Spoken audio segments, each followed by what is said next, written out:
Rusow dadka lama weysay anaka waxaan nahay Soomaali waxaan wadanahay bukaan socod waxa soo aragnay dhimashada nuucyadeeda waxa xasuusteena ka buuxsantay dhimasho iyo qarax Soomaaliya ka soo bilaab raas casir ilaa raas Kambooni ma jiro qoys aan wax ka dhimanin intii ka badbaaday dagaalkii sukeeyeen waxa u yimid corona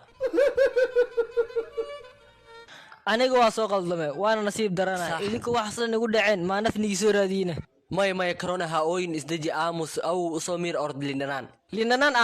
lintu way daran tahay oo sax orod Soomaal geela geel Soomaal ana geel ma jecliye maxaa kugu sooraa anaka Soomaali ayaan he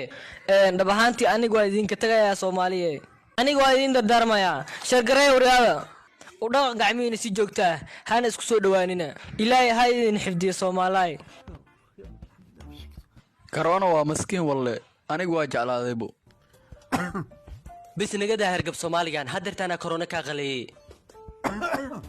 بالله عليك نقلج سقف عقا